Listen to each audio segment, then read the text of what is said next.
오늘 우리에게 주실 하나님 말씀은 고린도전서 8장 1절로 13절까지의 말씀입니다.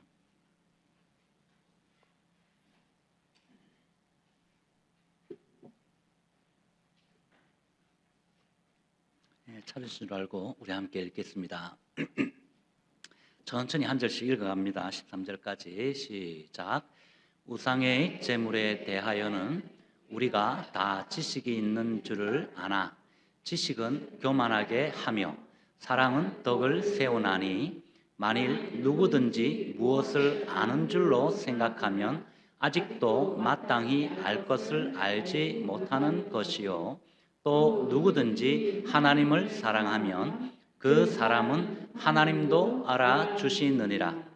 그러므로 우상의 제물을 먹는 일에 대하여는 우리가 우상은 세상에 아무것도 아니며 또한 하나님은 한 분밖에 없는 줄 아노라.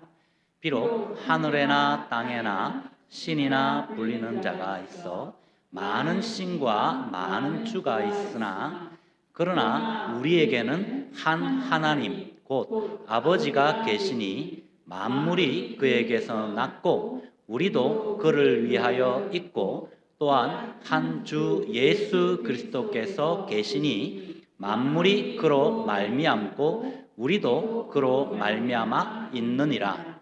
그러나 이 지식은 모든 사람에게 있는 것은 아니므로 어떤 이들은 지금까지 우상에 대한 습관이 있어 우상의 제물로 알고 먹는 고로 그들의 양심이 약하여지고 더러워지느니라. 음식은 우리를 하나님 앞에 내세우지 못하나니 우리가 먹지 않는다고 해서 더 못 보는 것도 아니고 먹는다고 해서 더 잘 보는 것도 아니니라. 그런즉 너희의 자유가 믿음이 약한 자들에게 걸림돌이 되지 않도록 조심하라. 지식 있는 네가 우상의 집에 앉아 먹는 것을 누구든지 보면 그 믿음이 약한 자들의 양심이 담력을 얻어 우상의 제물을 먹게 되지 않겠느냐. 그러면 내 지식으로 그 믿음이 약한 자가 멸망하나니 그는 그리스도께서 위하여 죽으신 형제라. 이같이 너희가 형제에게 죄를 지어 그 약한 양심을 상하게 하는 것이 곧 그리스도에게 죄를 짓는 것이니라. 그러므로 만일 음식이 내 형제를 실족하게 한다면 나는 영원히 고기를 먹지 아니하여 내 형제를 실족하지 않게 하리라. 아멘. 여러분 반갑습니다. 지난 한 주간 어떻게 별일 없으셨어요? 별일 없으셔야 합니다. 별일 있으셔도 오늘 예배를 통해서 다 회복되시기를 주님의 이름으로 축복합니다. 우리는 성경에 지난주에 제가 말씀드렸죠. 백신과도 같은 말씀이 많이 있다 말씀드렸고, 지난주에는 우리가 정말 우리의 삶 속에서 그리고 우리가 신앙생활 하면서 우리가 겪게 될 또 신앙생활을 하면서 발생하게 될 그 문제들이 있다라고 말씀드렸고, 그 말씀을 우리가 어떻게 해결해 가야 되느냐에 대해서 한 가지를 우리가 살펴봤습니다. 우리 지난주일에 했던 제 말씀을 잠시 이렇게 먼저 나누고 그 다음에 이어서 오늘 말씀을 나누도록 하겠습니다. 오늘 이 본문의 말씀이 어땠습니까? 사실 2000년 전의 말씀이었다고 말씀드렸지만 2000년 전에 이 고린도 교회에서 일어났던 그 하나의 문제를 다루고 있지만 놀랍게도 우리 이민 생활과 우리 이민 사회에서 일어나는 어떤 문제와 매우 닮아 있다라고 말씀드렸어요. 우리가 이 자리에서 함께 신앙생활을 하면서 부딪히는 아주 실제적인 이야기에 대해서 오늘 본문은 이야기한다라고 말씀드렸습니다. 사실 이 고린도 교회에서 일어난 그 문제는 1차적으로는 우상의 제물에 관한 이야기였잖아요. 그런데 그 속에는 정말 우리 그리스도인들이 진정으로 자유함을 얻었다면 내가 자유할 수 있는 거 아니냐, 내가 원하는 모든 어떤 것이든 우리가 행할 수 있고 또 먹을 수 있고 어디든 갈 수 있는 것이 아니냐라는 문제에 대해서 우리가 생각해 보아야 한다라는 것입니다. 그리스도인의 자유와 권리에 대한 전반적인 문제를 오늘 본문은 담고 있다라는 것입니다. 따라서 먹고 마시는 문제뿐만 아니라 우리의 삶의 모든 영역에서 믿음이 약한 자들이 걸려 넘어지지 않도록 하기 위해서 우리는 조심해야 되는데, 가장 고상한 지식이 뭐냐? 바로 믿음이 연약한 자들을 넘어지지 않게 하는 것이다 라고 지난주에 말씀을 드렸습니다. 그래서 바울은 오늘 본문 13절에서 믿음의 지식이 있는 자들에게 주께서 대신 죽어주신 이 형제를 실족해 하는 일을 하지 말라라는 큰 원칙 아래에서 오늘 주신 본문을 통해서 이렇게 이들이 정말 조심해야 될 것이 있다라고 말씀하시면서 우리에게 나누고 좀 말씀이 있어요. 기억나십니까? 한 가지 나누는데 뭐였어요? 자기의 지식만 내세우지 말라라는 것이었죠. 내 고집과 내 아집으로만 내 주장만 하지 말라는 거였어요. 당시 고린도 교회 성도님들 중에는 하나님에 관한 지식이 있다라고 자부했던, 정말 어떻게 보면 신앙이 바로 선 사람들이 있었어요. 하나님에 관한 지식은, 그들이 알고 있는 지식은 정말 바른 것이었다고 말씀드렸죠. 어디에 있었습니까? 오늘 본문 4절 말씀이에요. 우상은 세상에 아무것도 아니다, 그러면서 또한 하나님은 한 분밖에 없어라는 것이었어요. 이것은 굉장히 성경적인 유일신 신앙이었습니다. 뿐만 아니라 신학적으로도 정확하게 퍼펙트하게 맞는 이야기였어요. 이들은 극히 바른 신앙관을 가지고 있었다는 것입니다. 그런데 문제가 무엇입니까? 이 바른 지식을 내세워서 이들이 우상은 아무것도 아니니까 우상 앞에 드린 제물도 우리는 먹어도 괜찮다라는 굉장히 단순한 어떤 문제로부터 시작되는 것입니다.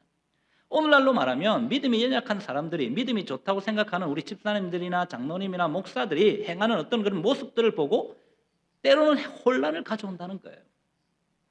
결국 그들의 양심이 흔들리고 또 믿음이 흔들리기 시작해서 이제는 정말 세상의 유혹에 넘어간다는 거죠. 그러면서 급기야는 세상과 짝이 되어서 세상으로 나가버린다는 겁니다. 그래서 비록 내가 가진 그 지식, 하나님에 대한 그 지식이 아무리 옳다 할지라도 그 지식이 다른 사람을 거치게 해서는 안 된다는 거예요. 그래서 함부로 우리가 말하지 말아야 되고 함부로 우리의 생각으로 판단하거나 행동해서는 안 된다라는 것이 지난주에 우리에게 주신 말씀이었습니다. 도리어 그 형제를 참된 길로 이끌기 위해서는, 이 지옥으로 빠지게 하는 그 백성들을 막기 위해서는 우리가 지식이 아닌 겸손함으로 상대방을 이해하고 섬겨야 한다. 그리고 연약한 분들을 하나님의 말씀과 함께 삶의 우리의 모범으로 우리가 그들을 잘 세워주어야 한다라는 말씀을 나누었었습니다. 이제 오늘은 두 번째로 형제를 실족하게 하지 않으려면 한번 받아시겠습니다. 사랑으로 덕을 세워야 합니다. 그렇습니다, 여러분. 우리 이민교회는 참으로 다양한 사람들이 모입니다. 한국에서 오랫동안 신앙생활 하시다가 지금까지 신앙생활 해오시는 분들도 계실 것이고, 지금 미국 막 와가지고 미국에서부터 신앙생활 하신 분들도 계시다는 것입니다. 그리고 영어권 문화가 더 편하신 분들이 계신 반면에 한국권 문화가 더 편한 분들이 많죠. 그뿐 아니라 신앙의 수준은 어때요? 다 다양하잖아요. 또 선호하는 예배 스타일은 어때요? 신앙의 수준에 따라서 다 틀립니다. 우리 교회는 그래도 조금 전통 예배의 방식에서 현대 예배의 방식을 가미한 예배를 지금 드리고 있습니다. 그것을 아우르기 위해서. 언어도 다르고 사역하는 방식도 달라요. 그러다 보니까 교회 운영하는 방식도 다 다르다는 겁니다, 여러분. 이런 차이 속에서 만일 내 생각이 옳다라고만 주장한다면 거기는 반드시 분열이 일어날 수밖에 없습니다. 이렇게 우리가 신앙생활을 하다 보면 의도하지 않았는데도 또 누군가를 넘어지게 할 때가 있어요. 내가 가진 지식이, 내가 가진 어떤 자유와 권한이, 또 내가 가진 어떤 확신이 누군가에게는 상처가 될 수도 있고 또 부담이 될 수가 있고 때로는 실족의 이유가 된다는 거예요. 여러분, 아멘넷이라는 그 기독교 인터넷 포털 사이트가 있습니다. 그곳에 기사를 봤더니 지난번에 뉴욕 한인 목사의 세미나가 있었는데 그 세미나에서 강사가 이런 말을 했다고 합니다. 교회 분쟁은 대부분의 본질이 아니라 비본질 때문에 일어난다는 거예요. 그러면서 그 목사님이 이렇게 물었다고 합니다. 지금 목사님들은, 지금 이 자리에 계신 장로님들은 진리를 위해서 싸우십니까? 아니면 내 자존심을 위해서 싸웁니까? 라고 질문을 했다고 해요. 우리 자신에게 한번 질문해 봤으면 좋겠습니다. 이것은 거기 계신 분들뿐만 문제만이 아니잖아요, 여러분. 어떤 문제가 발생했을 때 우리는 정말 무엇 때문에 싸우는 겁니까? 진리 때문입니까? 아니면 내 자존심 때문입니까? 우리는 한번 질문해 봐야 한다는 거죠. 여러분 기억하십시오. 사랑은 비본질을 내려놓는 것입니다. 사랑은 내 방식보다 공동체의 유익을 선택하는 거예요. 그래서 사랑은 덕을 세워야 한다라고 오늘 본문에서 말씀하는 것입니다. 오늘 이렇게 하나님에 관한 지식이 있다라고 생각하고 이 자신들의 믿음대로 행동했던 이들의 고백처럼 온 땅에는 참되신 하나님 한 분밖에 없는 줄 믿습니다. 뿐만 아니라 여러분 온 땅에 우리를 구원하신 그리고 또 우리를 인도해 주시는 구세주는 예수 그리스도 한 분밖에 없는 줄 믿습니다. 이러한 믿음이 오늘 이 고린도 교회 성도들에게도요 있었다는 겁니다. 정기적으로 우상의 제단에 가서 그리고 참여만 했다나는 하면서 그들은 거기서 음식을 같이 먹으면서 교제한 그 사람들 역시 이런 바른 신앙을 가지고 있었어요. 바른 지식을 가지고 있었다는 것입니다. 그들은 지금 자신의 행동을 하나님에 대한 어떤 지식을 가지고 스스로가 변호할 수 있었던 거예요. 그리고 지금 변호하고 있었고요. 그러나 그들에게 부족한 것이 무엇입니까, 여러분? 바로 사랑이었어요. 그래서 사도 바울은 고린도 교회의 성도들의 주장, 다시 말하면 그들이 하나님께 대한 지식이 있다는 사실을 인정해 주면서 사도 바울은 1절 하반절에서 뭐라고 말합니까? 지식은 교만하며 사랑은 덕을 세운다라고 이렇게 고린도 교인들에게 지식보다 사랑이 더 중요하다라고 말하고 있는 것입니다. 왜냐하면 사랑 없는 지식은 여러분 사람을 살리지 못하기 때문입니다. 오히려 사람을 무너뜨리는 거예요. 그러나 사랑은 때로는 우리의 지식을 내려놓게 만들고 때로는 우리의 권리를 내려놓는 거예요. 때로는 이 사랑은 내 주장을 내려놓고 형제를 먼저 자매들을 먼저 이렇게 세워주는 것이라는 것입니다. 기억하십시오, 여러분. 지식은 나를 세우지만 이 사랑은 공동체를 세우는 것인 줄 믿습니다. 이 사랑은 정말 형제를 살리는 거예요. 지식은 논쟁을 만들지만 사랑은 관계를 세우는 줄 믿습니다. 또한 지식은 옳고 그름을 따지고 있는 것이지만 이 사랑은요 다른 사람들을 세우고 살리는 것입니다. 이러한 사실을 헬라어 원어를 보면 좀 더 확실하게 우리에게 가르쳐주고 있는 것입니다. 보십시오, 여러분. 오늘 본문을 보면 사랑은 덕을 세운다라는 이 1절의 말씀 안에서 세운다라는 단어가 있죠. 헬라어는 오이코도메오라는 단어를 쓰는데 단순히 이 말은 좋은 일을 한다, 다른 사람을 좋은 것을 준다 뭐 이런 뜻이 아니라 집을 짓는다는 의미가 있어요. 그리고 건물을 세운다는 의미가 있어요. 어떤 구조물을 튼튼하게 세운다라는 뜻이 있다는 것입니다.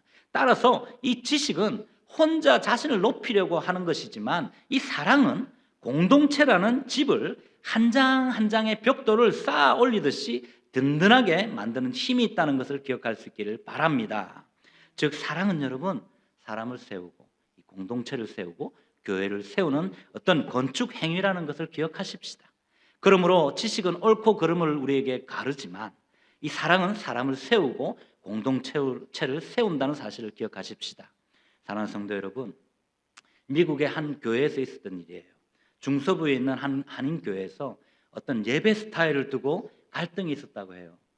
1세대는 전통 예배를 드려야 된다, 그것이 정말 하나님께 드리는 바른 예배다라고 주장했고, 또 2세대들은 아닙니다, 현대 예배를 드려야 젊은 사람들이 교회를 옵니다라고 주장했던 거예요. 그래서 모든 세대가 이제는 함께 어울려서 이렇게 회의를 열었다고 해요. 그러는데 회의가 길어질수록 계속 이제 시간이 갈수록 양쪽 모두 자기 주장을 하는 거예요. 아닙니다, 집사님, 아닙니다, 장로님. 그럼 저희들이 어떻게 그 예배에 앉아서 우리가 앉아 있겠습니까? 저희들 너무 따분해요. 또 어른들은 아니야, 너희들이 배워야 돼, 너희가 잘못 알고 있어, 예배란 그런 게 아니야 라고 계속 자기들 주장이 옳다고 주장하는 거예요. 그때 한 장로님이 이렇게 말합니다. 여러분, 지금 우리가 원하는 예배가 중요한 것이 아닙니다. 내가 원하는 예배가 중요한 것이 아니에요. 우리 아이들이, 다음 세대가 정말 교회를 떠나지 않고 예배 드릴 수 있는 교회가 더 중요하지 않겠습니까? 앞으로 10년, 20년 후에 우리 교회에 아이들이 없다면 이제는 머리 희끗한 우리가 사라지면 이 교회는 아무도 없어요. 라면서 장로님께서 우리가 조금 불편해도 다음 세대를 세우는 그런 예배로 만들어가면 좋지 않겠습니까? 그것이 사랑 아닙니까? 라고 이야기했다고 합니다. 그 한마디에 이 시끄러웠던 장안이 조용해지면서 분위기가 바뀌었고, 결국 교회는 두 예배를 함께 세워가기로 했고, 그 교회는 이 갈등 대신 세대가 함께 성장하는 공동체가 되었다라는 겁니다. 사랑이 덕을 세운 결과예요, 여러분. 덕은 공동체를 살릴 수 있음을 믿으시길 바랍니다. 여러분, 지식은 교만하게 만들어서 남에게 상처를 주는 것이지만, 공동체를 또 무너뜨리는 것이지만, 이 사랑은 사람을 세울 뿐만 아니라 공동체를 세운다는 거예요. 사도 베드로 역시 베드로후서 1장 5절로 7절까지의 말씀에서 이렇게 말씀합니다. 우리 함께 읽을까요? 다 함께 읽겠습니다. 베드로후서 1장 5절로 7절 시작. 그러므로 너희가 더욱 힘써 너희 믿음의 덕을, 덕의 지식을, 지식의 절제를, 절제의 인내를, 인내의 경건을, 경건의 형제 우애를, 형제 우애의 사랑을 더하라. 아멘. 무슨 말입니까? 너희가 더욱 힘쓰라, 이 말은 여러분 쉬운 일이 아닌 거예요. 여러분, 정말 우리가 힘써서 해야 될 일이 뭐냐? 믿음을 지키되 덕을 세우라는 거예요. 덕을 세우라는 겁니다. 이 덕의 지식과 절제와 어떤 형제 우애를 더, 이 사랑을 더하라고 말씀하는 것입니다. 그러므로 저와 여러분들이 정말 어떤 일을 행할 때에 지식이 아니라 사랑이 기반이 된 덕을 세우는 일에 앞장설 수 있기를 바랍니다. 신앙생활에 유익을 주는 것은 바로 지식이 아니라 사랑이란 말이에요. 하나님을 향한 이 사랑과 교우들을 향한 어떤 그 사랑이란 말입니다. 그들의 행동은 지식의 차원에서가 아니라, 정말 우리가 비판할 수 있지만 사도 바울은 지금 그들의 행동을 사랑이라는 어떤 측면에서 비판하고 있다는 것을 우리는 보아야 합니다. 또 우리가 하나님을 위하여, 교회를 위하여 봉사할 수 있는 힘 역시 여러분 지식이 아니라 사랑에 있는 것이잖아요. 성경에 대한 지식이나 하나님에 대한 지식이나 어떤 신학적인 지식이 교회를 세우는 것이 결코 아니라는 말입니다. 교회의 덕을 세우고 이 하나님의 은혜를 충만하게 하는 그 비결은 뭐냐? 바로 지식이 아니라 이 사랑의 덕임을 기억할 수 있기를 바랍니다. 그러므로 오늘 본문 11절 말씀에 이 바울의 표현과 같이 지금 내 곁에서 함께 이 예배 드리는 성도들이 그리스도께서 위하여 죽어주신 형제요 자매라는 사실을 볼 수 있는 어떤 그런 눈과 마음, 곧 십자가를 통하여 우리 교우들을 바라볼 수 있는 사랑의 마음, 그것이 우리로 하여금 교회의 귀한 지체요 일꾼이 되게 하는 줄 믿습니다. 마찬가지로 오늘날 우리 미주 한인교회들의 분쟁 역시 여러분 어떤 음식을 먹느냐 안 먹느냐 관계없어요.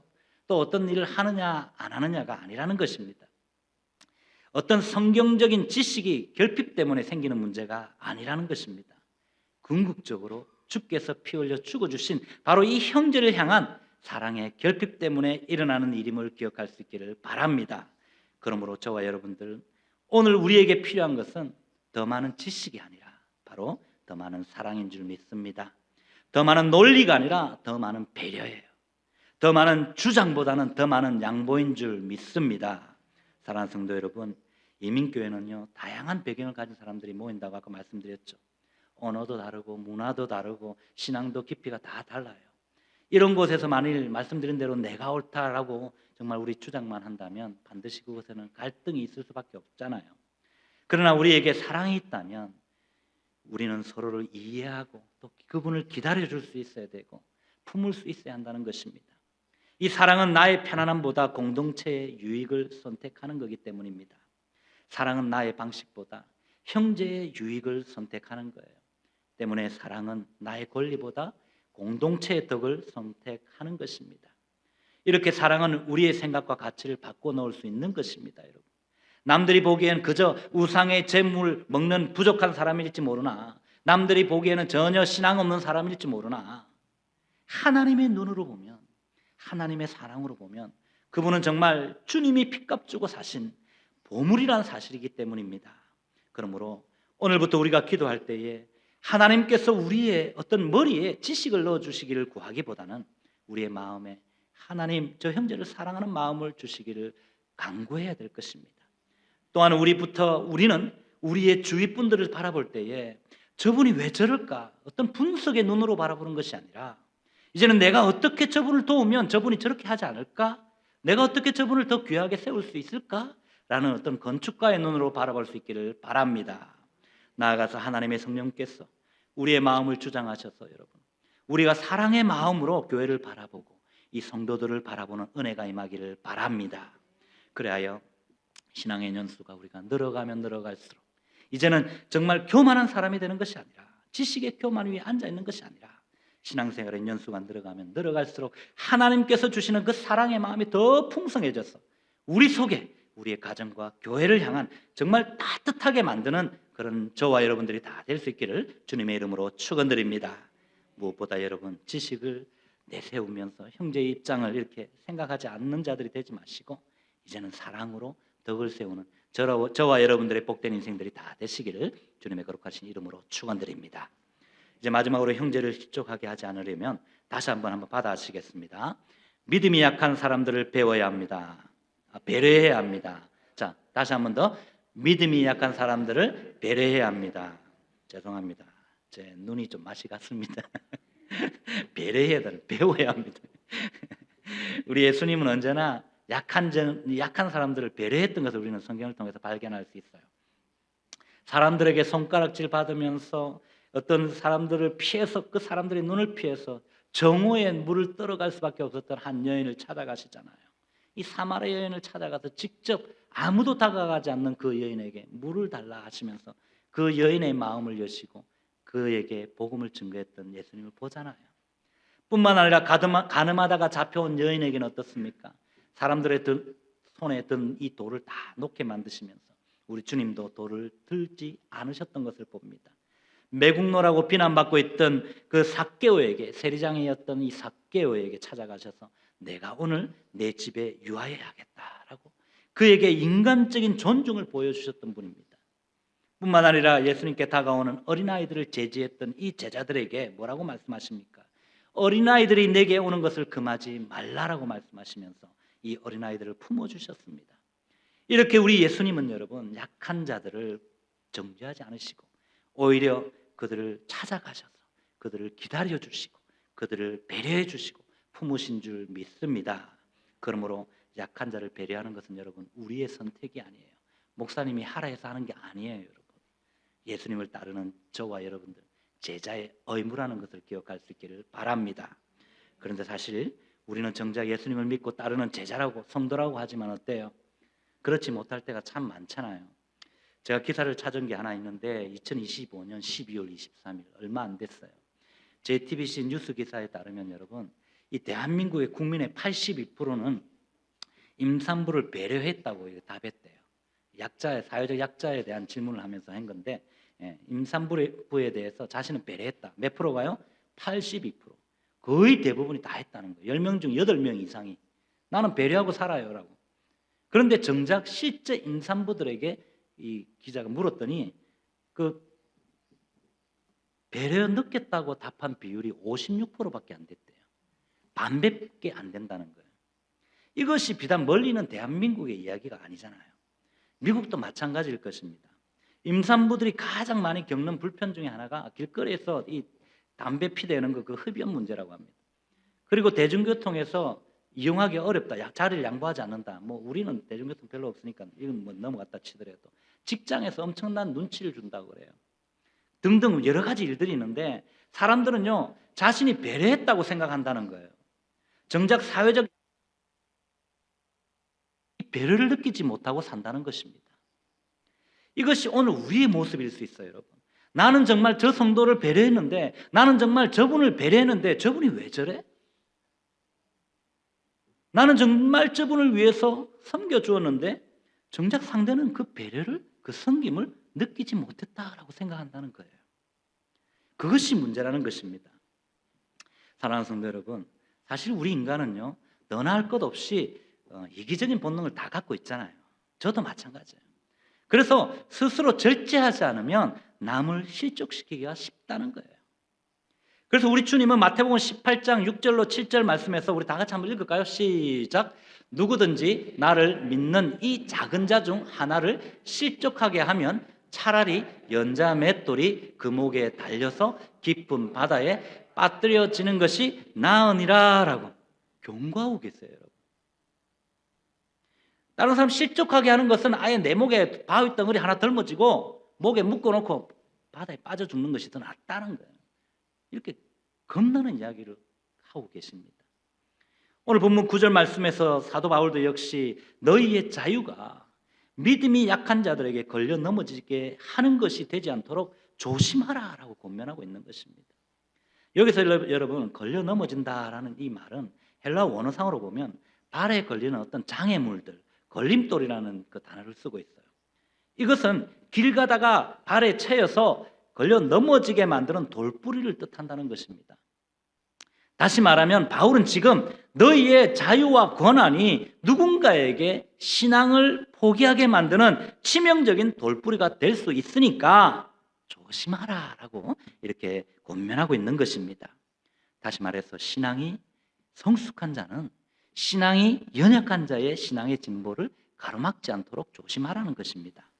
따라서 한 사람에게 옳은 것이 반드시 다른 사람에게 옳은 것이 아니라고 말씀하는 거예요. 나에게 옳은 것이 다른 모두에게 옳은 것이 아니라는 것입니다. 그 어떤 그리스도인도 자신의 어떤 상대적인 선악의 기준을 타인에게 강요할 수 없다고 바울은 지금 지적하고 있는 거예요. 그래서 바울은 이어지는 10절 말씀에서 그렇게 해야 될 이유에 대해서 이렇게 말합니다. 지식 있는 네가 우상의 집에 앉아 먹는 것을 누구든지 보면 그 믿음이 약한 자들의 양심에 담력을 얻어 우상의 재물을 먹게 되지 않겠느냐라고 설명하고 있는 것입니다. 아마 많은 고린도 교인들이 우상은 허상에 불과하다라는 합리적인 근거를 가지고 있었고 거기에 따라서 음식에 자유롭다는 어떤 자신의 믿음으로 인해서 각종 우상과 희생제사는 아무 의미 없는 행위라고 생각했을 것입니다. 그래서 그들은 원활한 사회생활을 위해서 어떻게 보면 사업을 하기 위해서도 그렇고 또 다른 사람과의 어떤 관계를 유지하기 위해서 그들은 이미 자신들에게 아무 거리낌이 없는 이 이방 신전의 의식이나 이 행사에 참여했을 수 있다는 것입니다. 있었다는 것입니다. 그런데 이것은 이후 고린도전서 10장 14절로 22절까지의 말씀에서 밝혀주는 것이 뭐냐면 귀신과 교제하는 일이고 또한 명백한 우상 숭배요 죄라고 분명히 지적하고 있다는 것입니다. 이런 사실들을 우리가 몰랐었던 치더라도 그들이 몰랐다 치더라도 이 지식이 있다라고 하는 것은 여러분 믿음이 강한 자가 우상의 집에서 우상의 재물을 먹는 것은 이 믿음이 미성숙한 성도들에게 형제들에게 하여금 이 양심의 거리낌을 가진 채 용기를 얻게 하고 또 교화되게 해서 그들이 똑같이 행하는 어떤 동기를 제공할 수 있다는 사실을 지적하고 있는 것입니다. 쉬운 예로 말하면 술, 담배 문제를 우리가 예를 들 수 있잖아요. 요즘은 사실 술, 담배 뭐 그렇게 거리낌 없이 교회 안에서도 있는 분들도 하시잖아요. 뭐 저만 알고 있나요? 여러분 아무도 몰라요? 다 아시면서 모른 척하고 계세요. 왜?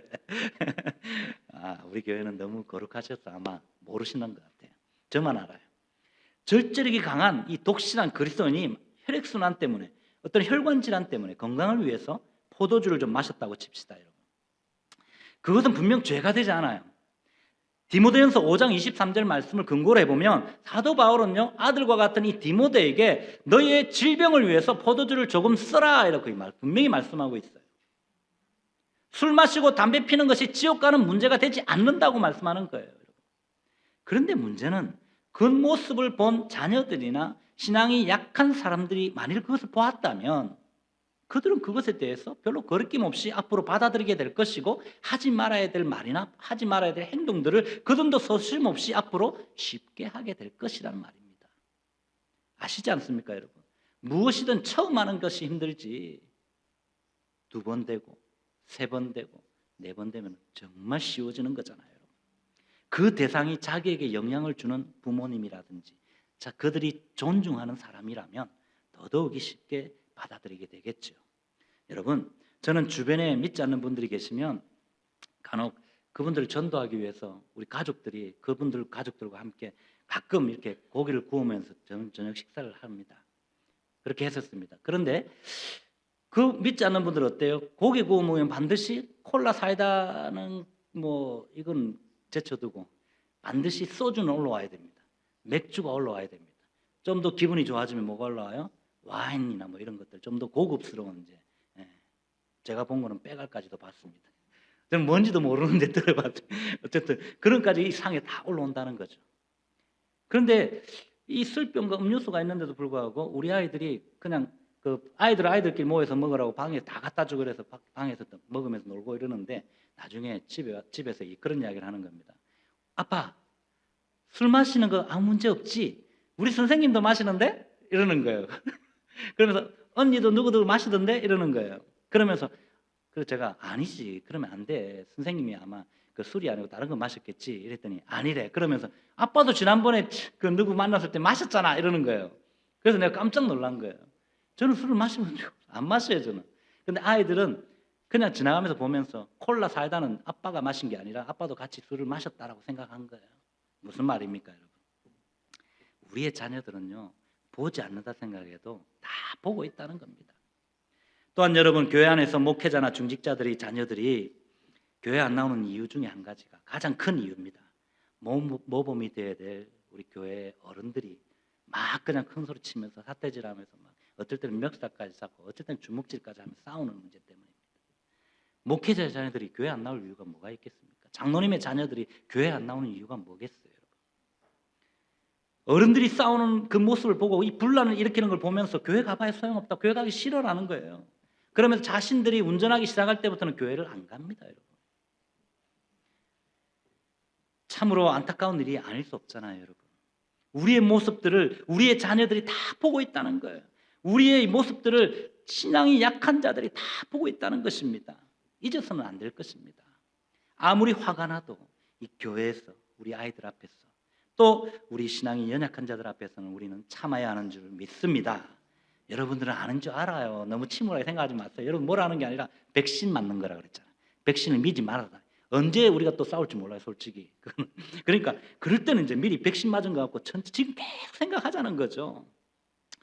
더 겁나는 것은 여러분 그런 자녀나 이 초신자들이 그 집사님이나 장로님이나 목사님 저 같은 사람들 때문에 양심의 담력을 얻어서 다시 말하면 양심의 가책을 느끼지 않고 술과 담배를 한다면 아니 세상적인 말들을 막 해댄다면 그 성도로서 해서는 안 될 말과 이 행동들을 답습하고 그들이 또한 세상에 나가서 방탕하는 삶을 살 수밖에 없게 되고 헤어나지 못하게 된다면 옛날에 방탕한 생활로 되돌아가게 된다면 하나님이 그 책임을 지금 누구에게 묻겠느냐는 것입니다. 여러분 누구에게 물을 것 같아요? 지가 잘못했으니까 지한테 묻겠어요? 성경은 지가 아니래 그래요. 성경은 오늘 본문 말씀에 의하면 여러분 하나님은 초신자에게 실족하는 그 사람에게 책임을 묻는 것이 아니라 지식이 있는 독실한 저와 여러분들에게 묻는다는 사실을 기억할 수 있기를 바랍니다. 왜냐하면 오늘 본문 11절 말씀을 보시면 그러면 내 지식으로 그 믿음이 약한 자가 멸망되나니 그는 그리스도께서 위하여 죽으신 형제다라고 말씀합니다. 여기서 바울은 지금 약한 자를 단순한 초신자로 보지 않는다는 것입니다. 어떻게 봅니까? 그는 예수님이 목숨을 주어서 구원한 귀한 존재라고 말씀하는 거예요, 여러분. 따라서 12절에서 이같이 너희가 형제에게 죄를 지어서 그 약한 양심을 상하게 하는 것이 곧 그리스도로에게 죄를 짓는 것이다 라고 이 형제를 실족케 하는 것은 곧 죄라고 경고하는 것입니다. 또한 우리는 누구나 예수님을 믿기만 하면 구원받는다라는 그 믿음을 가지고 있잖아요, 여러분. 그러나 이것이 정말 올바른 교리이긴 하지만 우리가 은밀한 죄를 지어도 구원받을 수 있다. 사람들과 다투고 불화가 있어도 우리는 심지어 온갖 만행을 다 저질러도 범죄하고 사람을 죽이도 구원받는다라고 악용한다면 올바른 교리를 알아도 이것은 망하는 길이고 바로 죽는 길임을 기억할 수 있기를 바랍니다. 여러분 그뿐 아니라 나의 일방적인 언행으로 인해서 누군가가 정말 실족할 수 있음을 항상 우리는 기억해야 한다는 것입니다. 왜입니까? 남을 의식하지 않고 자유롭게 한 그 말이나 행동으로 인해서 형제가 실족하게 된다면 그것은 그 연약한 형제를 위해서 죽어주신 그리스도께 죄를 짓는 것이 되기 때문입니다. 사랑하는 성도 여러분, 우리는 이러한 바울의 지적에서 기독교 윤리의 핵심 주제인 그 중에 하나인 이 아디아포라의 원리를 발견하게 됩니다. 여러분, 아디아포라가 뭔지 아십니까? 한번 들어보신 적 있습니까? 이 기독교의 핵심 윤리적인 주제예요. 이 아디아포라는 말은, 그러니까 쉽게 말하면 이 어떤 일 그 자체로서는 절대적인 선과 악이 아니라는 거예요. 성경에서 직접 하라, 하지 말라라는 규정이 없다는 겁니다. 그런데 이 사회 문화적 환경과 어떤 개인의 양심에 비추어서 판단하고 행동해야 될 문제에 대해서 이렇게 가르쳐 주는 것이 아디아포라라고 말하는 것입니다. 이러한 아디아포라의 문제에 있어서 여러분, 특히 믿음이 강한 자가 염두에 두어야 할 것은 자신의 신앙 양심, 그것만 내세울 것이 아니라 바로 믿음이 약한 자의 어떤 그런 시각과 판단도 우리는 생각해야 한다는 거예요. 그래서 그들이 시험에 빠지지 않도록 우리는 행동하고 말해야 한다는 것을 기억할 수 있기를 바랍니다. 그래서 오늘 바울은 로마서 15장 1절에서 우리 다 같이 한번 읽어볼까요? 다 같이 읽을게요. 시작. 믿음이 강한 우리는 마땅히 믿음이 약한 자의 약점을 담당하고 자기를 기쁘게 하지 아니할 것이라. 믿음이 성숙한 사람은 바로 약한 사람들의 어떤 그런 약점을 담당해야 된대요. 내 기쁨대로 하지 말고 내가 조금 손해보는 게 있더라도 믿음이 약한 사람을 배려하라는 거죠. 여러분. 성숙한 신앙인이라면 내 권리를 마음껏 누리는 사람이 아니라 바로 형제를 위해서 내 권리를 스스로 제한할 줄 아는 사람이라고 말하면서 이것이 진짜 강한 믿음이라고 밝히는 것입니다. 또한 그는 오늘 본문 이전에 고린도전서 6장 12절 이것도 같이 읽어봅시다. 시작. 모든 것이 내게 가나 다 유익한 것이 아니요 모든 것이 내게 가나 내가 무엇이든지 얽매이지 아니하리라. 아멘. 어떤 것이든 강한 것을 염두에 두기보다는 건덕과 교회의 화평을 초점을 두어야 한다라는 겁니다. 그러므로 바울은요, 오늘 본문 8절에서 먹고 마시는 이 음식의 문제가 목숨을 걸 그런 문제가 아니라면, 또한 진리의 문제가 아니라면 믿음이 약한 자를 한번 생각하고 한 번 더 그들을 배려해서 모든 일에 양보하고 절제할 필요가 있음을 강조하는 것입니다. 그러면서 이어지는 13절에서 그가 뭐라고 합니까? 자신은 연약한 형제가 꺼린다면 영원히 고기를 먹지 않겠다고 다짐했던 거예요. 이것이 단지 우상의 제물을 먹지 않겠다라는 것이 아닙니다, 여러분. 고기 자체를 아예 먹지 않겠다고 다짐하고 있는 것입니다. 다시 말해서 바울은 지금 어떤 음식이든지 지식이 옳고 그름을 떠나서 그것이 만약 형제를 실족해 한다면 나는 그 음식 영원히 먹지 않을 거야 라고 선언하고 있는 것입니다. 나아가서 아무리 자유 안에서 정당함과 어떤 그런 만족을 주는 어떤 일을 할지라도 연약한 이들의 그 사람들의 믿음을 무너뜨리지 않기 위해서 우리 자신에게 주어진 모든 자유와 권리를 기꺼이 포기해야 한다라는 선언입니다, 여러분. 결국 지금 바울은 본문의 말씀을 통해서 우상의 제물, 취식 문제에 대한 해답은 사랑과 자유의 어떤 절제에 있음을 교훈하고 있는 것입니다. 다시 말씀드리면 이 우상의 제물을 먹어도 된다는 이 고린도 교회의 소위 지식이 있노라고 자처하던 이들의 주장은 결코 틀린 것이 아니라는 거예요. 옳습니다. 그런데도 불구하고 그들이 관가했던 그것은 바로 연약한 형제들에 대한 이 사랑의 배려였다는 것입니다. 이처럼 사랑을 관가한 지식은 문제와 어떤 그런 상처만 일으킬 뿐이에요. 따라서 신앙이 성숙한 자는 연약한 자들의 어떤 그런 양심을 고려해서 스스로 행동을 조절해야 한다는 것입니다. 사랑만이 성숙한 그리스도인이 추구해야 될 바로 바른 행동 원리가 된다는 것을 기억하십시다. 그러므로 어떤 일이나 문제 앞에서 내가 가진 지식보다는 여러분 이 연약한 지체들을 배려하는 어떤 그런 마음으로 나의 자유까지도 절제할 수 있어야 한다는 사실 기억하시고 이 믿음이 약한 자들의 어떤 영적 눈높이에 맞춰서 말하고 행동하는 그런 성숙한 신앙들이 다 되어지시기를 주님의 이름으로 축원드립니다. 이제 말씀을 정리하겠습니다. 사랑하는 교회 여러분, 아니 사랑하는 성도 여러분, 좀 더 가깝게 사랑하는 우리 클램슨 주님의 교회 가족 여러분, 지난 2주간 동안 우리가 살펴본 이 고린도전서 8장의 말씀은요, 단순한 고기를 먹어도 되냐 아니냐 이 문제가 아니에요. 이 말씀은 공동체를 세우느냐 아니냐에 달려있다는 것을 기억하십시다. 기억하십시오 여러분, 우리 주님은요 우리를 비난하신 것이 아닙니다. 그래서 우리가 고치기를 원하시지 않았잖아요. 우리 주님은 그냥 십자가에서 죽기까지 사랑하심으로 우리를 변화시키신 줄 믿습니다. 만일 음식이 내 형제를 실족하게 한다면 나는 영원히 고기를 먹지 아니하겠다는 이 사도 바울의 고백이 오늘 저와 여러분들의 고백이 되시기를 주님의 이름으로 축원드립니다.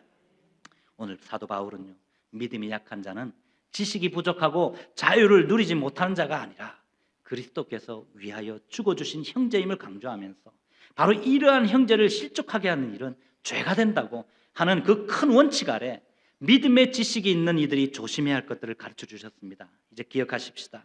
그러므로 이 시간 이후로는 우리가 어떤 음식이나 어떤 일과 또 어떤 사건에 대해서 어떤 결정을 해야 할 때 우리가 가져야 할 것이 무엇입니까? 하나님에 관한 지식도 중요합니다. 우리의 자유보다 중요한 것은 뭡니까? 하나님이 창조하시고 예수 그리스도께서 대신 죽어주신 지체를 사랑하는 것임을 기억하시고 단순한 도덕적인 권면으로 받지 마시고 예수님을 따르는 제자의 삶의 핵심인 자기의 지식만 내세우지 마시고 사랑으로 덕을 세우고 믿음이 약한 자들을 먼저 배려함으로 우리 주님의 교회, 우리 가족 공동체를 건강하게 세워가는 저와 여러분들의 복된 인생들이 되시기를 주님의 이름으로 축원드립니다.